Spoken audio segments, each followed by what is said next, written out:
ہماری زیارت کے لیے آتا ہے اور جب یہ زیارت کر کے واپس جاتا ہے تو جو مومنین ان کی زیارت کے لیے آتے ہیں، ان سے ملنے کے لیے آتے ہیں، مثلا ہم اور آپ امامین کاظمین کی بارگاہ میں آئے ہیں زیارت کے لیے، جب ہم اس زیارت سے فارغ ہو کر اپنے وطن پہنچتے ہیں تو لوگ ہم سے ملنے کے لیے آتے ہیں، ہم سے ملاقات کرنے کے لیے آتے ہیں، تو امام فرماتے ہیں کہ جتنی دیر تک یہ آپ کے چہرے کی طرف دیکھ رہے ہیں گویا یہ آپ کی زیارت نہیں کر رہے ہیں، یہ میری زیارت کر رہے ہیں۔ ابھی آپ اندر جب جائیں گے تو یہاں پر شیخ مفید علیہ الرحمہ کی قبر ہے اور قولوہ کمی جن کی کتاب کامل الزیارات ہے اس میں یہ روایت موجود ہے۔ شیخ مفید علیہ الرحمہ نے خواب میں دیکھا کہ میں امام حسن اور امام حسین علیہ السلام کو درس دے رہا ہوں۔ جب وہ خواب سے بیدار ہوئے تو ان کو بے چینی تھی کہ کہاں امام وقت اور کہاں میں حقیر فقیر ادنا غلام، ان کے پیروں کی خاک۔ آواز پہنچ رہی ہے؟ جی جی۔ وہ اسی کشمکش میں تھے۔ جب صبح ہوئی ہے تو کسی نے دق الباب کیا ہے۔ جب دق الباب ہوا تو دروازہ کھولا تو دو ننھے شہزادے جن کا نام سید رضی اور سید مرتضی، ان کی بھی قبر مبارک یہی ہے، ان کی والدہ لے کر آئی اور کہتی ہیں کہ اے شیخ میرے دونوں بچوں کو آپ درس دیں۔ فوراً انہوں نے خواب کی تعبیر کو سمجھ لیا، کہا کہ یہ اولاد زہرا ہیں۔ سید رضی اور سید مرتضی کون ہیں؟ اولاد زہرا ہے، جو آج ہمارے درمیان نہج البلاغہ جیسے کتاب لکھی ہوئی ہے۔ نہج البلاغہ آپ دیکھیں، اس میں بہت سے کلمات کثار ہیں اور مولا کے خطبہ ہیں، اور مولا نے اکثر خطبوں میں یا کوفے کا ذکر کیا ہے اور یا بصرے کا ذکر کیا ہے۔ اور ایک مومنہ تھی جس کے بیٹے کو بے جرم و خطا قید کیا ہے، یہ مولا کا گھر بھی تھا، وہاں لکھا ہوا ہے سلام علیکم بما صبرتم فنعم عقبی الدار۔ اور جب باب القبلہ سے آپ انٹر ہوں گے تو وہاں پر لکھا تھا الکاظم، سورہ بقرہ کی شاید یہ آیت ہے، والکاظمین الغیظ والعافین عن الناس واللہ یحب المحسنین۔ جو لوگ غصے کو پی جاتے ہیں اور لوگوں کو معاف کر دیتے ہیں، اللہ ان کو دوست رکھتا ہے۔ تو مومنہ تھی جس کے بیٹے کو بے جرم و خطا قید کر دیا گیا تھا۔ جب وہ آ رہی تھی تو وہیں پر ایک حنفی تھا جو تانہ کشی کر رہا تھا، اس نے وسیلہ دے کے کیسے دیا، اے میرے خدایا میں اس کا واسطہ دے رہی ہوں جو مدت العمر قید میں رہا ہے، اس کے وسیلے سے میرے بیٹے کو آزاد کر دے۔ ابھی اس مومنہ کی یہ دعا ختم نہ ہونے پائی تھی کہ اس کے بیٹے کو آزاد کر دیا گیا، اور جو حنفی تانہ کشی کر رہا تھا اس کے بیٹے کو اسی جرم میں قید کر دیا گیا تھا، جیل میں بھیج دیا گیا تھا۔ ہاں آزاداران مظلوم کربلا، سوگواران امام حسین علیہ السلام، چاہے 7ویں امام ہو یا 9ویں امام ہو، جب 7ویں امام کو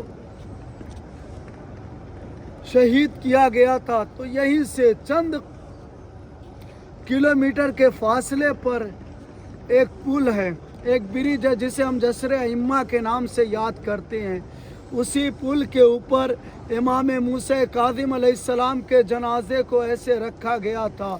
और तारीख़ में दो ही शख्सियतें आपको मिलेंगी जिसके हाथों में हथकड़ियाँ थी, पैरों में बेड़ियाँ थी, गले में खारदार तोक थे। या इमाम मूसा काज़िम है या करबला में इमाम सज्जाद अलैहिस्सलातु वस्सलाम है। इमाम मूसा काज़िम का जनाजा बगदाद के पुल पर रखा गया था। आज़ादारो जनाब फ़ातिमतुज़ ज़हरा सलामुल्लाह अलैहा एक हद्दाद के ख्वाब में आती हैं, एक लोहार के ख्वाब में आती हैं और कहती हैं, ए हद्दाद तू सो रहा है, मेरे बेटे काज़िम का जनाजा बगदाद के पुल पर रखा हुआ है।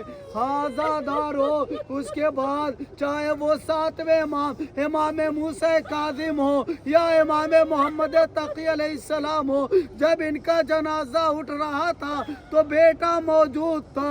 बेटे ने अल्लाह आपको तौफीक दे दोबारा आने की, अल्लाहुम्मा ला तजअलहु आखिर लहदे मिन्नी लिज़ियारतिकुम, परवरदिगार इन आवाज़ों पर रहमत नाजिल फरमाए। ए मेरे खुदाया हमारी ज़ियारत को आखिरी ज़ियारत न करार दे, बल्कि करबला बार बार आने की तौफीक अता फरमा।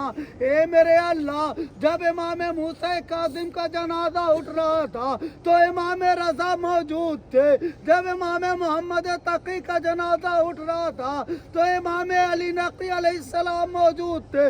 दोनों के जनाजे को उठाया गया।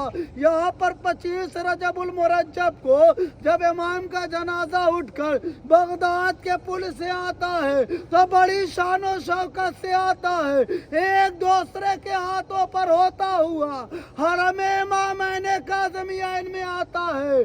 बेटे ने बाप को गुस्ल भी दिया, कफन भी पहनाया और सपुर्दे लहद भी किया। मैं कहूँगा ए इमाम मूसा काज़िम आप कितने खुश नसीब है कि जब आपका जनाजा ए मोहम्मद तकी आप कितने खुश नसीब है कि जब आपका जनाजा उठ रहा था तो इमाम अली नकी मौजूद थे, आपको सपुर्दे लहद भी किया गया तो इमाम रज़ा इमाम नकी मौजूद थे। जरा करबला के मैदान में आइए, आप ही के जद्दे अमजद का लाशा 3 दिन तक बेगौरों कफन पड़ा रहा। एक बेटा था इतना मजबूर था जिसके हाथों में हथकड़ियाँ थी, पैरों में बेड़ियाँ थी, गले में खारदार तोक था। अपने बाप को न गुस्ल दे सका न कफन दे सका। बारेला हमारे इस मुख्तसर से इबादत को कबूल फरमा, हमें जो परेशान है उनकी परेशानियों को दूर फरमा, जिनकी गोदियां खाली हैं उनकी गोदियों को आबाद फरमा। बारेला तू दिलों के हाल से वाकिफ़ है, बाबुल आवाज आप दिलों के हाल से वाकिफ़ है। जिन मोमिनीन ने इन मोमिनीन वल मोमिनात से दुआएं कही है, ए मेरे खुदाया इनके सारी की सारी दुआओं को मुस्तजाब फरमा। हाजिरान मजलिस में जिन जिन के लवाहिकीन बीमार हैं उन सब को बीमार करबला के सदक़े में और मुद्दतुल उम्र कैद इमाम मूसा काज़िम के सदक़े में उन सब को शिफ़ाए कामिला और आजिला अता फरमा। बारला तुझे मोहम्मद वाले मोहम्मद का वास्ता हाजिरान मजलिस यानी कारवान बुखारी के तमाम ज़ायरीन व ज़ायरा की शरई हाजतों को कबूल फरमा। बारला तुझे मोहम्मद वाले मोहम्मद का वास्ता जहाँ जहाँ शियान हैदर कर्रार है उनकी जान माल इज़्ज़त आबरू की हिफाजत फरमा। दुश्मनान अहले बैत को निस्तो नाबूद फरमा। अगर लायक हिदायत है तो हिदायत फरमा। बारला तुझे मोहम्मद वाले मोहम्मद का वास्ता हम तेरी बारगाह में आए हैं, जनाब फ़ातिमा ज़हरा सलामुल्लाह अलैहा की टूटी हुई तस्वीरों का वास्ता देकर इमाम मूसा काज़िम और इमाम मोहम्मद तक़ी अलैहिस्सलाम की खिदमत में इनकी जद्द माजिदा का वसीला देकर हाज़िरान मजलिस अपने अपने लिए दुआ करें और बिलखुसूस हसन भाई के लिए भी दुआ करें, इनके वालिद साहब के लिए भी दुआ करें, इनके छोटे भाई जो कियान बिन कैसान कियान बुखारी हैं उनके लिए भी दुआ करें। कि उनको अल्लाह सेहत और सलामती के साथ रखे ताकि ये आपकी खिदमत कर सकें। और हाज़िरान मजलिस अपने अपने लवाहिकीन को शामिल हाल करते हुए मौला की बारगाह में दुआ करें। और सबसे पहले हम इसने दुखूल पढ़ेंगे। इसने दुखूल नियत